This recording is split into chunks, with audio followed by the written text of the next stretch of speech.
Ça tourne! Ça tourne? Ah ouais.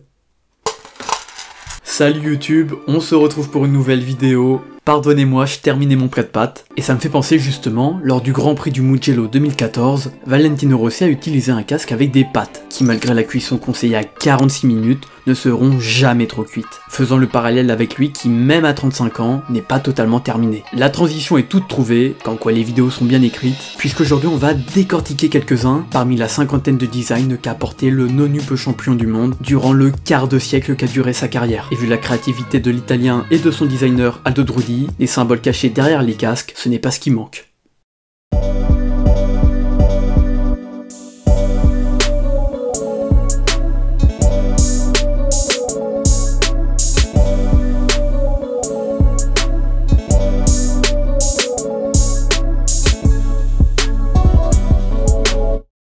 Avant de commencer, laissez-moi vous raconter l'histoire du soleil et de la lune, qui sont deux éléments omniprésents sur les casques de Valentino Rossi. Un soir, dans une boîte de nuit, Valentino a rencontré une fille qui avait un tatouage de lune autour du nombril. Ça l'a rendu fou, il s'est dit « Ok, c'est ça qu'il me faut pour mon casque ». Et puis il y a ajouté le soleil pour représenter ses deux facettes. Ce dernier pour le côté solaire et extraverti, et la lune pour le côté plus posé, plus réfléchi. Ainsi est né son premier casque qu'il a porté lors du championnat du monde 1996, le Sole Luna. Mais intéressons-nous plutôt à l'arrière de celui-ci. Pour ceux qui ne parlent pas japonais, ce texte signifie « En avant Rossifumi », qui était son surnom de l'époque, rendant hommage à son pilote favori, Norifumi Abe.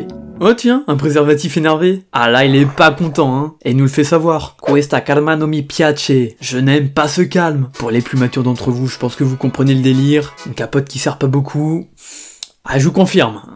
C'est pour critiquer son manque de relations sexuelles, qui à l'époque était inexistante, aride, nulle, tout ce que vous voulez. Ça annonçait déjà son caractère. Aujourd'hui, ça serait impensable qu'un pilote Moto3 fasse de même.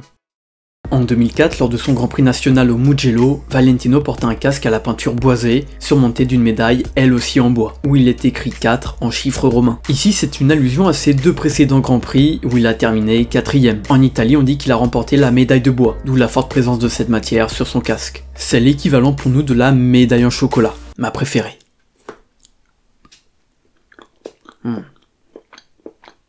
Eh oui, bon bah j'avais pas de médaille. Il est vrai que Rossi est assez bon pour tourner ses contre-performances en autodérision, et ainsi avoir de la matière à traiter pour un nouveau design. On peut par exemple prendre sa décoration spéciale pour le GP de Misano 2009, où il arborait un âne en déclarant qu'il en était un, suite à la course précédente aux USA où il a chuté, perdant de gros points au championnat face à son rival, Jorge Lorenzo. Pour accentuer cet effet de personnification, ils ont ajouté la fameuse boucle sur l'oreille gauche de l'animal et ses yeux.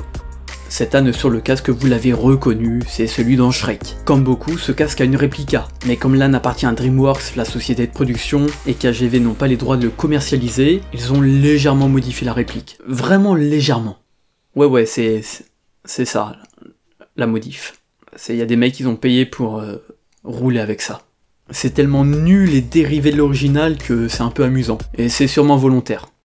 Toujours dans l'autodérision, toujours à Misano, en 2012 cette fois, quand il courait sous les couleurs de Ducati, on le voit représenté à Moche suite à un combat de boxe qui visiblement l'a mis KO. Contre qui s'est-il battu? Sa moto, une italienne impilotable. Une bulle sous forme de BD est dessinée disant ironiquement « Comment je vais ?»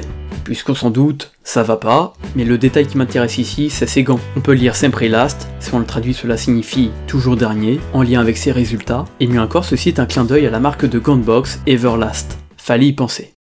Valentino Rossi est diplômé de l'université d'Urbino. En 2005, il se voit offrir un doctorat honorifique en communication et publicité pour les organisations par l'université d'Urbino, sa ville natale, c'est-à-dire un diplôme qu'offre une université à une personne qui performe dans un domaine. En plus de dominer le GP, Rossi faisait preuve d'un sens du spectacle jamais vu auparavant, d'où cette distinction. Du coup, non, ce n'est pas qu'il est trop intelligent et qu'il a fait de grandes études.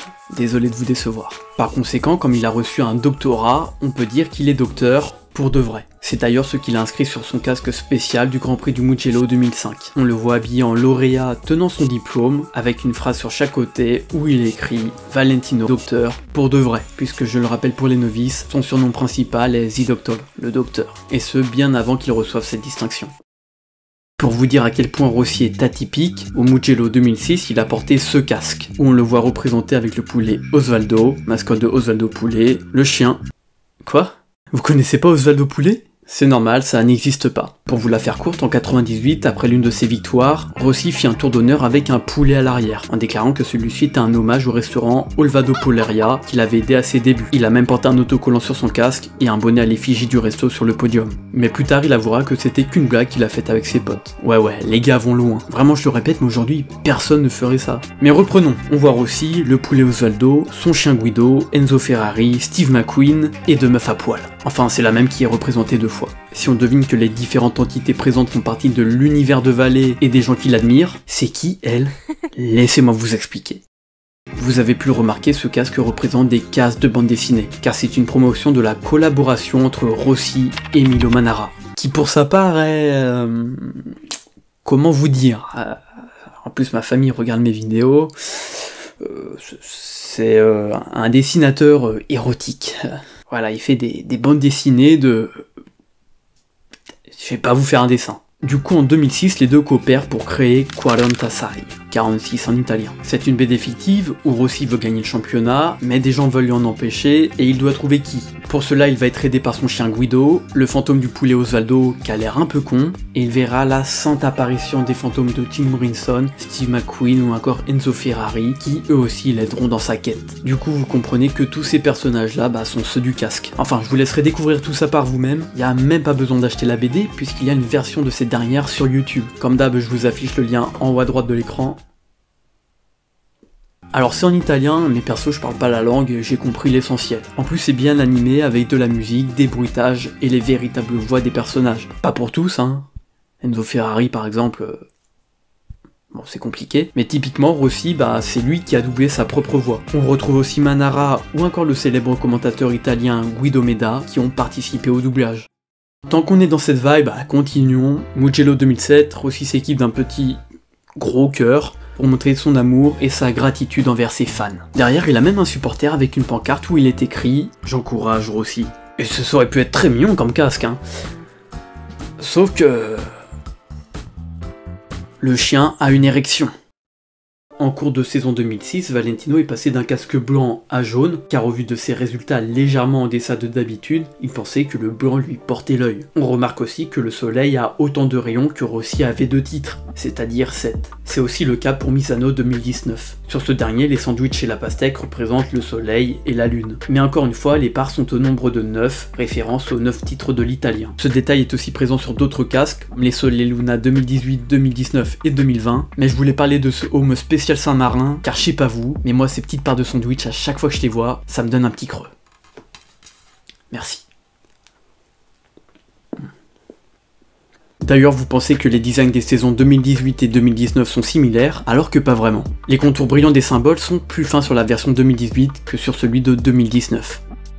Cette image vous est familière, puisque c'est celle de l'affiche de Retour vers le futur 2, et c'est aussi elle qui a été utilisée sur le Back to Misano de 2018. On voit Silvano Galbucera, chef mécanicien de Vallée, qui est présent à ses côtés, et étonnamment ce n'est pas Rossi qui est illustré en doc, puisqu'il est en McFly. Back to Misano en référence à Back to the Future, puisque Rossi revient sur ses terres 2 ans après sa dernière apparition en 2016, il s'était blessé en 2017 et ne pouvait donc pas participer, et il est de retour en 2018, d'où ce casque. D'ailleurs sur les côtés de ce dernier, on voit les horaires approximatifs certes, des moments clés de Misano, mais je vais vous expliquer. En bas en rouge, la date du dernier GP où il a couru ici, avec l'heure à laquelle il a terminé la course, à quelques minutes près évidemment, le 46 étant en lien avec son numéro. Au centre écrit en vert, la date et l'heure à laquelle il dévoile son casque, le samedi juste avant la FP3, et tout en haut à jaune, c'est la date du lendemain, le 9 septembre, avec l'heure à laquelle il devrait quitter son box pour rejoindre la grille. Toute cette chronologie est une copie quasi conforme du tableau de bord de la DeLorean, présente dans les films Retour vers le futur, qu'on retrouve de l'autre côté du home en train de taper sa meilleure accélération. Et à l'arrière, on retrouve le compensateur de flux. Sur la partie supérieure du casque, on retrouve le fameux 46, et devant ils ont rajouté Casa, un clin d'œil aux maisons de production cinématographique, et car ils sont à Misano, à la maison. On notera d'autres casques atypiques comme celui qu'il a porté lors des essais du Qatar en 2014 avec un LED dans le spoiler, celui du Mugello 2011 avec son œil, et oui c'est son véritable œil, ils ont pris une photo et ils l'ont mis sur le casque ensuite, le Give Us a Hand avec les empreintes de ses amis, son équipe et même ses animaux. Là encore c'est les vraies traces, et ils ont mis leurs mains celui où il a la tête tournée vers l'arrière que j'aime beaucoup aussi, ça donne un petit style étrange à certaines photos. Enfin bref, il y en a plein, je l'ai dit en intro, on parle d'une 50aine de designs, c'est stratosphérique. Est-ce qu'un jour un pilote osera nous émerveiller à nouveau avec des casques tout aussi farfelus? J'espère, en tout cas c'est tout ce qu'on peut nous souhaiter. Moi ça me permettrait de continuer cette série de vidéos que j'aime beaucoup. D'ailleurs si vous aussi ça vous plaît, n'hésitez pas à mettre un like et à commenter si vous voulez un épisode 3. Sur ce, je vous laisse, ciao.